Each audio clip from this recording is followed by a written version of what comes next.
Welcome to This Explainer. We're diving headfirst into a highly specific, honestly pretty intense speculative scenario today. We'll be looking at a fascinating, if a little dark, thought experiment drawn right out of a recently uncovered document. It's a text that doesn't just ask, what if? It asks, what if the two absolute worst-case scenarios happened at the exact same second? Thought experiments like this really matter because they uniquely reveal our underlying anxieties about state control, societal chaos, and how we instinctively respond to the unthinkable. So, let's jump right in and see how this hypothetical crisis is actually built. Right off the bat, we're jumping straight into the deep end to kick things off. Just look at this opening question. It's practically designed to immediately destabilize you as a reader. We aren't being gently eased into some nuanced geopolitical discussion here. No, we're being dropped right into a speculative war zone. By asking, what would you do? The text forces us to personalize a scenario of just unimaginable scale and chaos. And this brilliantly illustrates the whole premise. You've got two incredibly disparate, extreme threats forced into a simultaneous collision. On one hand, you have a modern, asymmetric concept of a terror attack.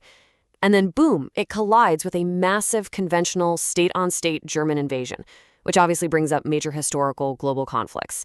The author is deliberately smashing these two completely different categories of threat together, almost just to see what breaks first in the human psyche. Moving on to Section 1, the resurgence of extremism, contextualizing the hypothesis. Let's see how this builds, because this bizarre scenario isn't just left floating as a random thought. It's grounded in a specific political claim to give it a foundation. Interestingly, the document asserts that Nazi regimes aren't just a thing of the distant past. It specifically claims it has come to light that there's a resurgence of these sympathies originating from the political right. So this perceived modern resurgence is essentially what's used to justify the plausibility of the German invasion half of this dual threat scenario. Now, as analytical guides here, it's absolutely crucial we neutrally examine this claim. We aren't here to debate the politics of it, right? We're just trying to understand the mechanics of the author's argument. The text uses this specific ideological resurgence as the literal foundational building block for the hypothetical threat. Honestly, without this assumed resurgence, the entire invasion hypothesis kind of falls apart. It's the catalyst that makes the impossible seem possible within this speculative framework. Next up, Section 2, the classification solution, finding order in chaos. Okay, so we've established the catastrophic dual threat, right? But how does the text actually propose someone might navigate this impossible overlapping chaos? Well, the answer is highly unexpected. The author introduces a pretty unique survival strategy, and it is heavily reliant on the United States government. In the midst of all this overwhelming terror and invasion, the suggestion is that the best solutions involve looking entirely inward toward its state bureaucracy.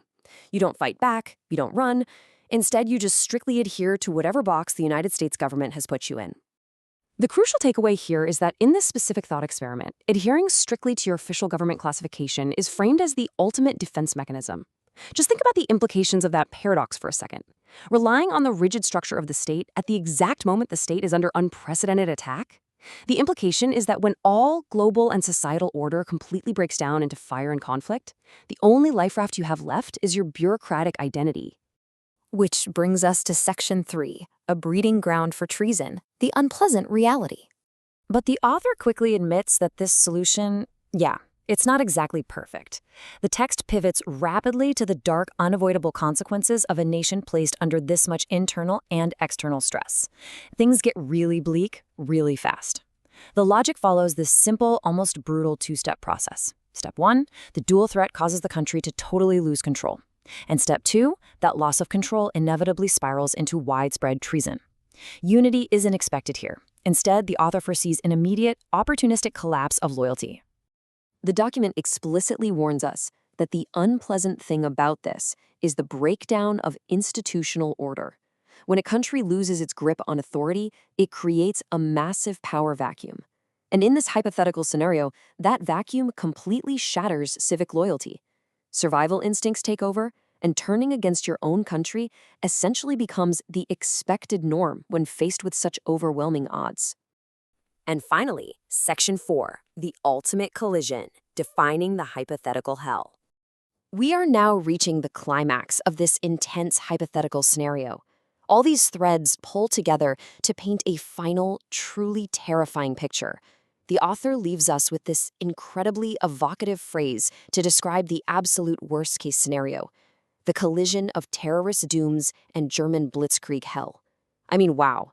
It's highly cinematic, visceral language deliberately meant to convey absolute, unmitigated disaster. Breaking this down, the hypothesis presents a literal overlapping of these two catastrophic forces. It treats them not as sequential events, but as a single, combined apocalyptic event.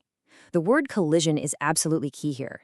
It implies a violent, messy, inescapable impact where asymmetric terror and conventional lightning war smash into the populace at the exact same moment. So I'm going to leave you to ponder this final thought. We've traced the logic from the initial dual threat to the reliance on government classification, and finally into the grim reality of treason and blitzkrieg hell.